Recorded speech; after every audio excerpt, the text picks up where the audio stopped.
So I'll just start off by thanking a few people. Thanks to Bruno for supplying the fish for the project.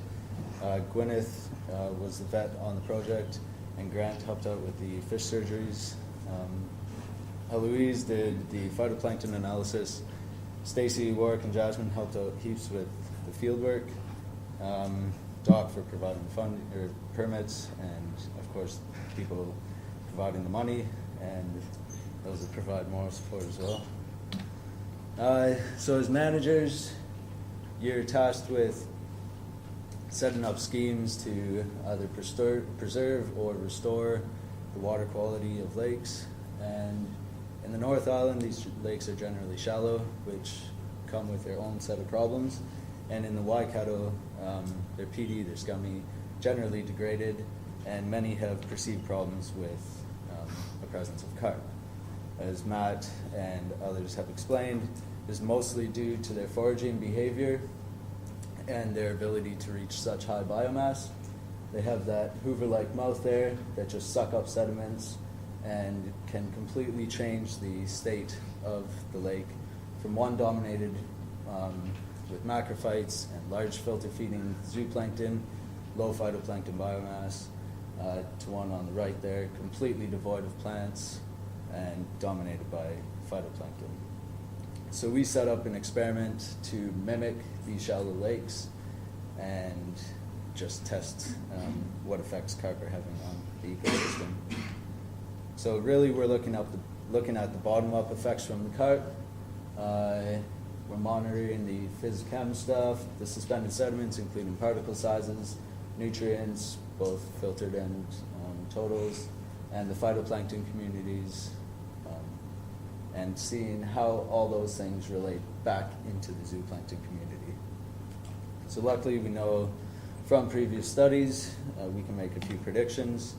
Know that there should be an increase of sediments from their foraging behavior, increased nutrients from their high biomass and excretions, and also releasing the trapped nutrients from the sediments back into the water column.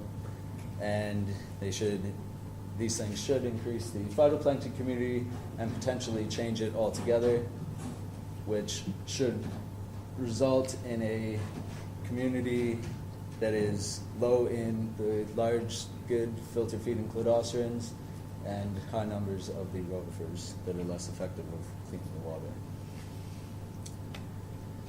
So our experiment is set up at the Hamilton Zoo. It's using 2 ponds there with the typical before-after control impact design. So we did monitor for 16 months pre-treatment, and then to the treatment pond here, we added a bunch of fish, and we're in the 2nd year of monitoring now. Why we chose these ponds? General location was the same, or exactly the same.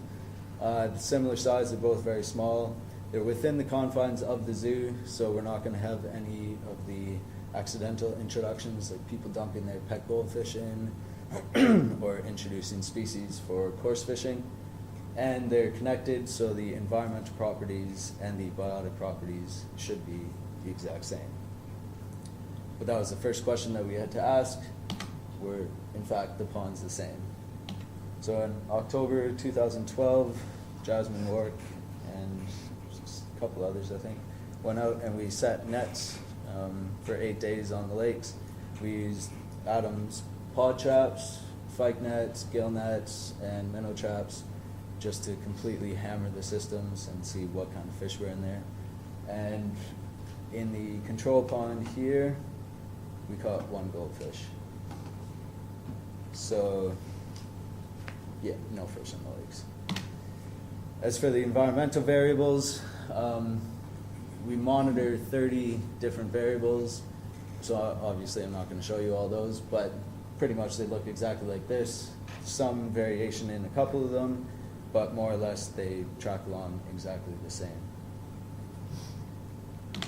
As for the zooplankton community, this is an MDS plot, as Ian already explained. Each point represents one sample, and the closer they are together, the more similar that they are. So if there was a huge difference between the treatment and control ponds, there should be 2 clusters of those ponds, but there isn't. So we can say that these communities between the ponds are the same, and the analysis of similarity tells us that they aren't significantly different. So that was good. Determined that they were fine. So then we could add carp, and Bruno gave us 70 carp from Lake Waikare. We selected all the males from those 70 fish out and separated them, and then selected 29 fish to be stocked in the zoo, and those fish had an average of 1.72 kilograms. As part of the stocking plan, these fish had to be sterilized, so this is a picture of Adam doing a surgery or implantation of the carp. We outfitted them with superlorin, which is a hormone blocker which will prevent any accidental breedings if we've got any females in there. And we chose a 400 kilogram per hectare stocking density based off the 200 kilogram per hectare figure that shows that that density should have significant effects.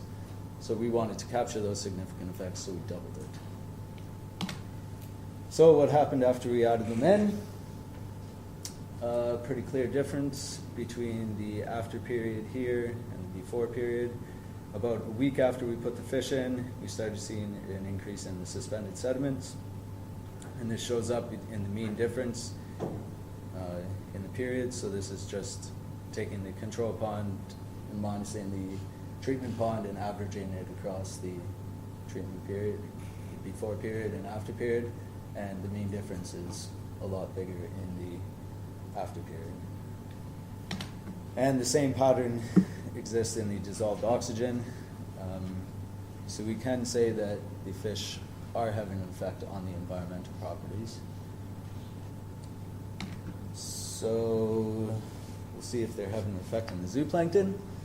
This is the pre-manipulation data. I've just broken it down by season now, just for ease of looking at it and analyzing it. So remember, the closer they are, the more similar they are. So these ponds, during each season, they're, except for winter 2012 maybe, they're basically the same. And after we added the fish in, if anything, the communities got more similar. So carp had zero effect on the zooplankton communities. But we can see a clear pattern of change in these communities. So we go from winter 2012 here to the spring, to summer, to autumn, to winter, spring, summer, autumn. So something is driving these changes inside the ponds. So we wanted to figure out what it was. So this just combines the environmental data and the biological data and plots out the most important factors driving the changes in the zooplankton communities. And it found that sediments here could explain about 35% of the variation in the communities, and dissolved oxygen and rainfall explained less at 15%. So sediments are clearly the biggest effect on the zooplankton communities. If we look at this graph, we can see spring 2012 here is negatively associated with sediments, and summer 2014 is positively associated with sediments. So if we go back to suspended sediments graph, we can see spring of 2012 here, there's low amounts of sediments in the water. Summer 2014, higher amounts. So what's driving the sediments? There's just a general trend as for an increase in the sediment loading, and any effects here of adding the fish in are getting masked by this trend.